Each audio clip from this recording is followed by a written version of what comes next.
Hello everyone and welcome back to another lecture of Unlock NEET. Class कल के lecture में we discussed about nucleus. हमने बात की न्यूक्लियस की डिस्कवरी की. We discussed important terms like सिनकाइटियम क्या है, सीनोसाइटिक कंडीशन कब अराइज होगी, राइट. इसके अलावा we discussed 4 important components of nucleus जहाँ पे हमने एंडोकार्योथीका एंड एक्टोकार्योथीका के बारे में समझा.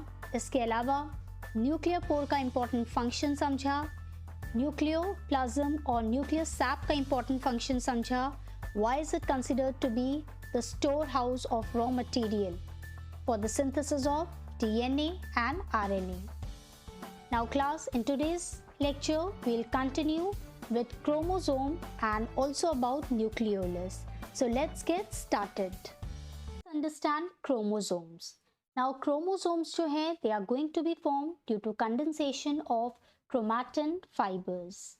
बात की जाए एक typical chromosome की class, so it consists of two similar parts, right, which are known as chromatids, right. इसीलिए इन्हें sister chromatids भी कहा जाता है. Both the chromatids they are going to be joined with the help of non-stainable, right.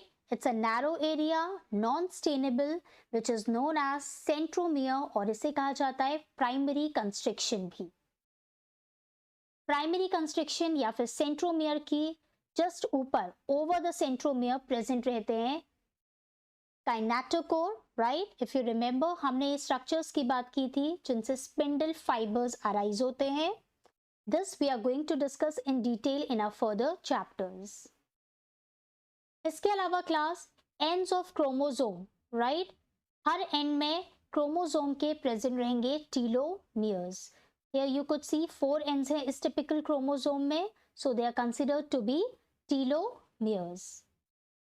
Now class, on the basis of the position of centromere, chromosomes can be classified into 4 major types.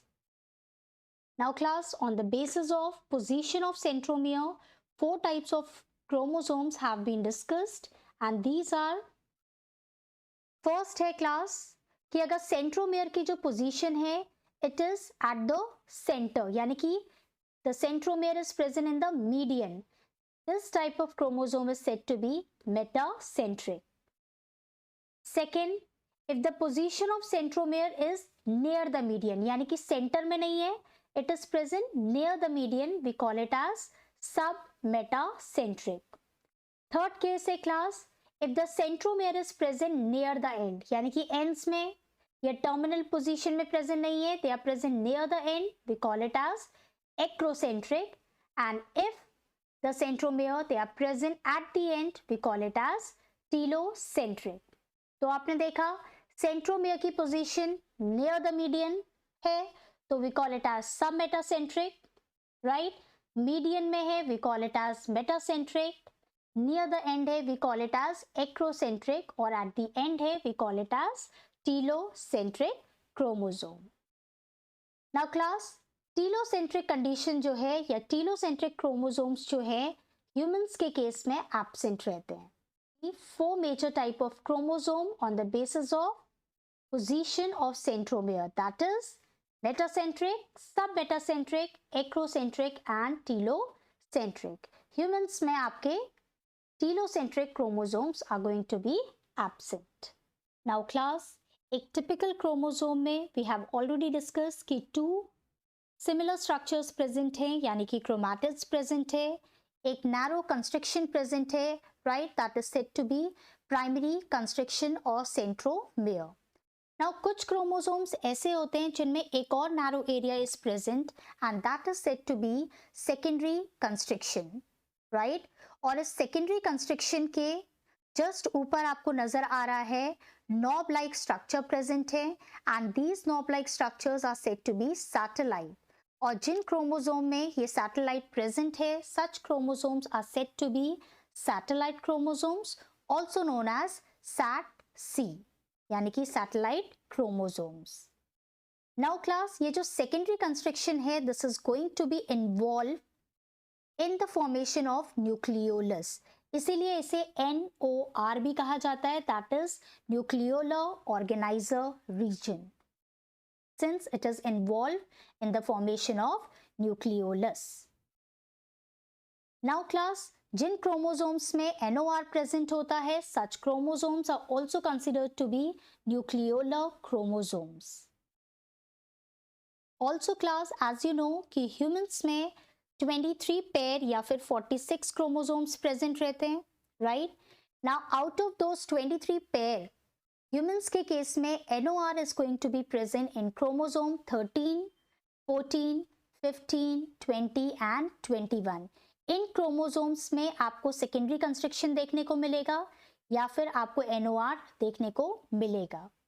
And since satellite यानी कि ये जो knob like structures हैं, they are giving an identity to a chromosome, they are also considered to be marker chromosome. तो आपने देखा कि जिन chromosome में प्राइमरी कंस्ट्रक्शन के अलावा एक और नैरो एरिया है, उसे हम सेकेंडरी कंस्ट्रक्शन कहते हैं.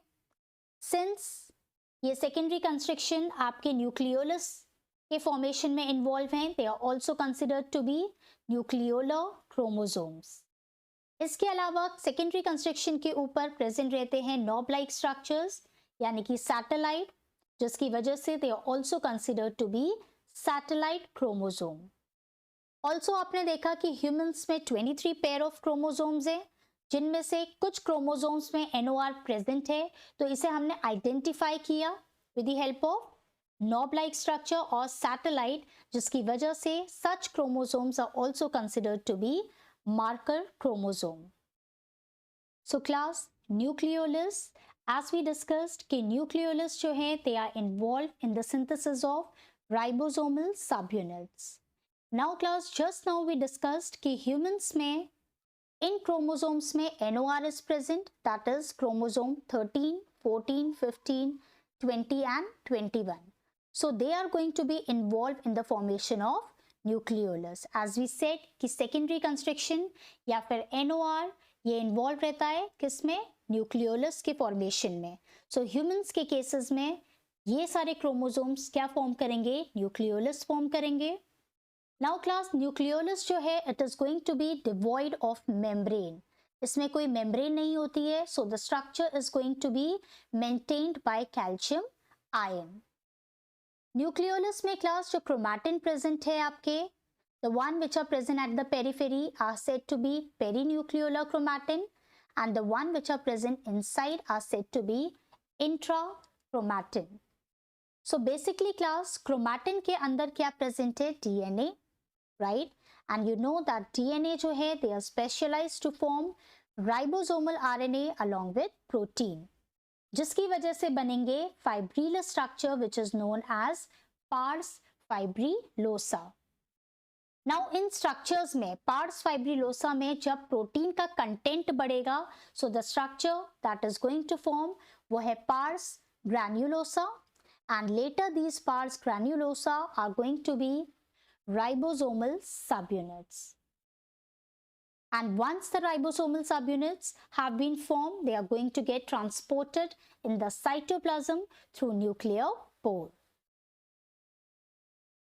So class, आपने देखा कि कैसे न्यूक्लियोलस आपके इन्वॉल्व हैं राइबोसोमल सबयूनिट्स फॉर्म करने के लिए, राइट? इनके अंदर के जो क्रोमैटिन है उनमें DNA प्रेजेंट है and this DNA is going to be involved in the formation of structure which is known as pars fibrillosa. Later ये प्रोटीन कंटेंट के बढ़ने पर बनाएंगे pars granulosa which will ultimately form ribosomal subunits, the larger subunit and the smaller subunit which are later going to get transported to the cytoplasm through nuclear pore. So class, in today's lecture we have discussed in detail about chromosomes. आपने देखा कि एक typical chromosome के structure में what all things are present, right? Chromatids क्या है, primary construction क्या है, what is kinetochore and what it is involved in. साथ ही आपने देखा कि centromere की position के basis में we described 4 types of chromosomes, right? Metacentric, submetacentric, ectocentric and telocentric. Also we discussed कि humans में telocentric chromosomes are going to be absent. We discussed SAT chromosomes, marker chromosomes और nucleolar chromosomes, ये सारे ही नाम एक ही chromosome के हैं, the one which have secondary construction along with knob like structure, that is satellite. साथ ही हमने समझा the structure of nucleolus, right, which are involved in the formation of ribosomal subunits. और आपको याद रखना है कि humans के केस में NOR is going to be present in these 5 chromosomes. These are chromosome 13, 14, 15, 20 and 21. So class, today we have completed the chapter Cell, the basic unit of life. आपने देखा इस पूरे चैप्टर को हमने काफ़ी elaborate और detailed तरीके से समझा. We discussed prokaryotes, we discussed each and every organelle in detail for eukaryotic organisms. इसके अलावा चाहे वो स्ट्रक्चर की बात हो, राइट, चाहे वो आपके माइक्रोट्यूब्यूल्स की बात हो, चाहे वो अरेंजमेंट की बात हो, we have discuss each and every topic in detail ताकि आपका बेस क्लियर हो for your boards and also for your NEET. So class, in our next lecture, I'll be covering few important questions with respect to NEET 2021. So stay connected and stay tuned. Thank you and have a great day.